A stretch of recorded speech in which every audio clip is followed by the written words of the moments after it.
Welcome everyone to Thoughts on Thursday, Season 3, Episode 3. Today we're going to be chatting about disruptive innovation, and in particular, kind of startup truths and entrepreneurial stories. I want to share something with you guys from our platform just today. You can go to the group section, and there are tons of open groups here where you can debate. Groups we have, you may have seen, is down here somewhere, jobs and opportunities. So every day we post a job or two. And yesterday we posted a job from Marriott, the biggest hotel company in the world. This guy called Chris Stevenson. Actually, Jaime and I helped set up homes and villas at Marriott. But the number one thing Marriott jobs ask for is to move fast, problem solve, and act like an entrepreneur in a big business. And I just thought, how timely is that as we start thinking about entrepreneurship and hospitality as a community? The biggest hotel company in the world is asking for that as the number one skill that they need to navigate the next 24 months or so. I'm going to jump straight into introducing our two fabulous guests for today. Eddy's background is classic hotel school training. He's worked in hotel ops in China, Germany, Switzerland, Hong Kong, and then he switched over to food tech and disruptive food startups. And he's had 4 different startup experiences, so a whole range of stories to tell, I'm sure. Our second guest is Jaime, who started his career in banking and in management, completely different to hospitality. But then he decided to shake up the events and the accommodation industries. Firstly at Fever, who you may know as just huge now, but was a smaller event startup, and then on to Airbnb and Metropolitan.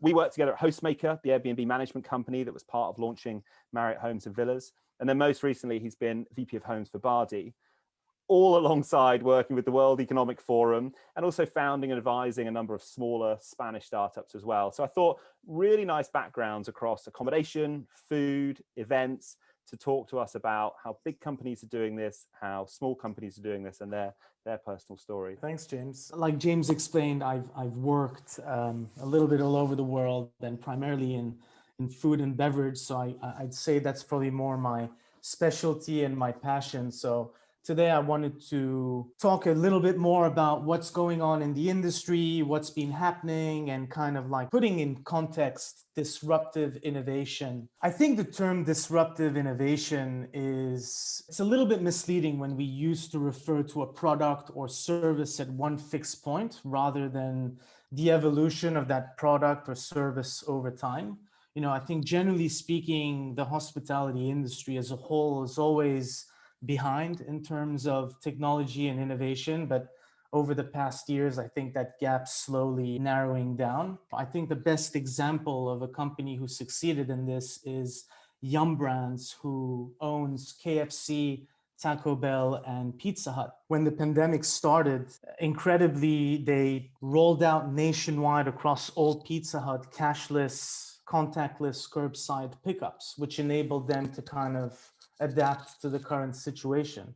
Contrary to other brands that went bankrupt as a result of the pandemic, like California Pizza Chicken, Pain Quotidien, Vapiano, weren't able to keep up with it. I think what's important also to remember is that no matter what's going on with the virus and the recovery period, people's basic needs don't change. They still have to eat, they still have to travel on occasion, and they still need a place to sleep when they do and shower. That makes hospitality much more of an essential service than a lot of people realize. So the demand is there from a consumer standpoint, but disruption, I think, stems more from reevaluating current business practices and business models and some product innovation. In my opinion, there's 3 areas of innovation: process and automation, some new foods that came to the market, and obviously business models and how entrepreneurs these days are going about kind of disrupting the classic model of starting a restaurant or a food and beverage business. When we speak about automation, it sounds crazy, but disruptive automation, I think, will come from integrating robots as part of the service. And companies like CafeX or Botrista offer a solution to automate drinks at a bar with the option for people to order and pay from a mobile phone. Question now is, will we see this happening in airports, in hotels, in public areas that have high footfall?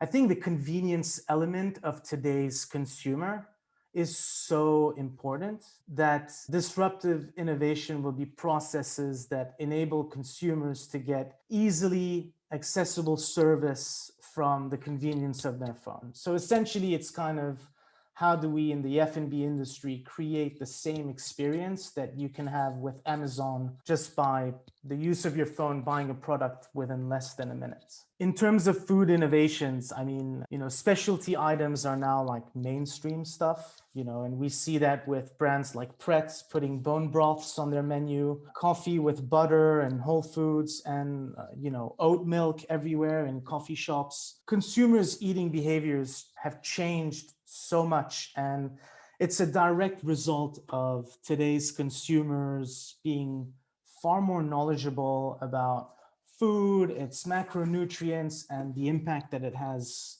on the environment. And it wasn't like that 10 years ago. The most disruptive innovation in the food industry, I think, is the rise of plant-based meats. It's become a main topic of the industry, and brands like Burger King rolling them out on their menus nationwide by integrating impossible Whoppers, for example, and increasing their revenue streams was genius. Smaller brands were doing it and focusing on that demographic. Big brands decided not to ignore it and actually captured that opportunity and really made something of it. Perfect. Cheers, Eddy. I'm going to talk about disruptive innovation on hospitality from my point of view, and I've been doing startups for a long time, more or less 10 years. The first thing that I want to tell you is that innovation is doing things differently by thinking differently. So if you add a layer of technology to something, that's not innovation. You're not disruptive anything. You're just putting some technology. You're making your operations more efficient, maybe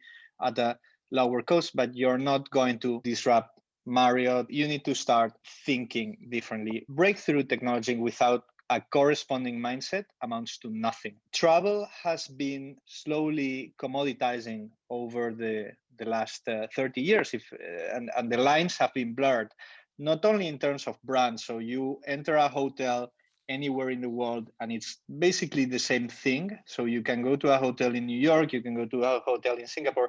Doesn't matter where it is or which brand is the hotel.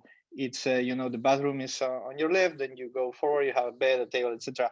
The experience is the same. You should think of hospitality now as a commodity. There are so many different options that what is going to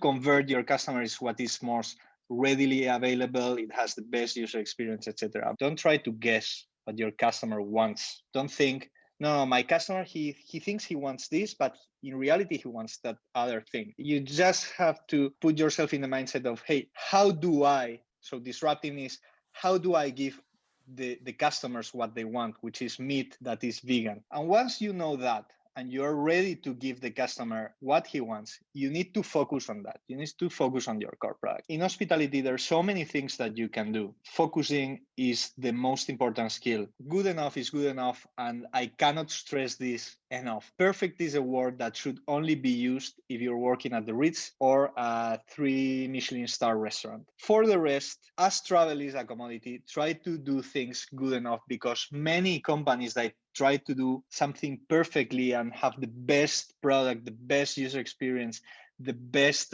houses, the incremental cost of going from good enough to perfect is so big. The loyalty that you get from your customers, the increased loyalty that you get from your customers is so little that it's not really worth it. The return on investment from going from good enough to perfect is really not worth it. So you need to simplify. If you want to disrupt, get it very simple. Do not complicate yourself. Disrupting is something that is a very simple process. And if you start complicating it, if you need to do things very complicated to disrupt, you're not disrupting. You are disrupting when you're taking an industry that's 100 years old, that has done things always in the same way, and you do things differently. And once you have all these bullet points checked, you need to move freaking fast. This is super important. Speed is what really matters when disruptive, because the fastest is the one that's going to reach the customers first, is the one that's going to reach all the markets, the global markets first. And this ties with doing things good enough. If you try to do things perfect and you are complicating them, you're going to burn so much time and so much money that you're never going to earn. These are some key lessons that you need to understand if you're going to work at a startup. And they are very, very, very important. So the first is that every Marine is a rifleman first. This is something that's told at the Marine Corps.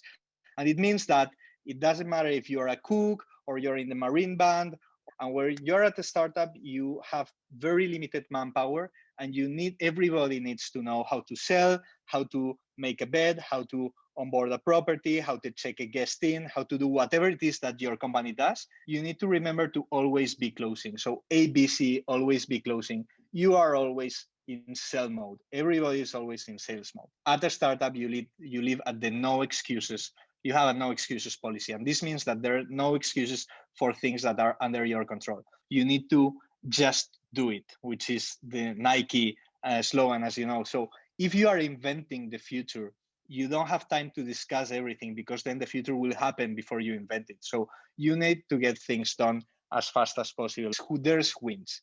And this means that at a startup, you are small enough and fast enough that you can take very, very big risks. You need to not be afraid of making mistakes, because whatever mistakes you make, it's very difficult that they're going to compromise your company. Of course, if you're going to be taking risks, you need to get lucky. So the most important skill in a startup is being lucky. Try to surround yourselves with people that are naturally lucky.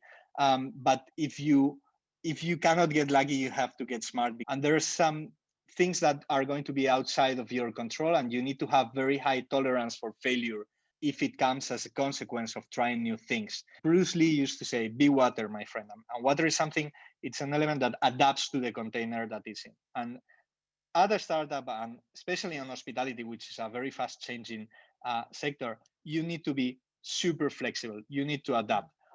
If you are flexible, you can adapt to these kind of things like COVID, which has sunk many companies that were not fast enough or adaptable enough. Improvise, adapt, overcome.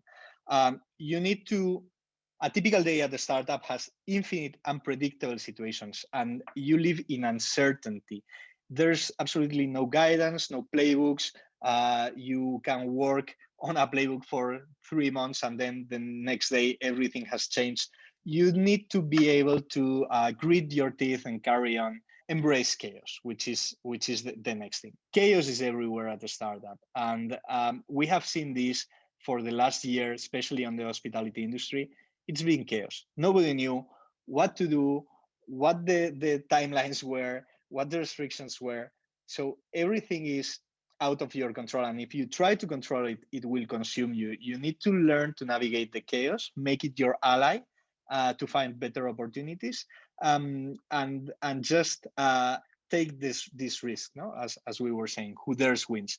I think that this summarizes, in my experience, the skills that you need to have to survive at the startup and to really disrupt. Perfect. Thanks, Jaime. Thanks, Eddy. That's awesome. This is super useful. And I like to think I'm a student of this stuff as well. We're 12 months into building what is now Atollo to really rebuild a stronger hospitality industry and our mentoring community. And I just think back to all the mistakes and learning right in front of our customers, having a load of fun, but just challenges and things going wrong every day.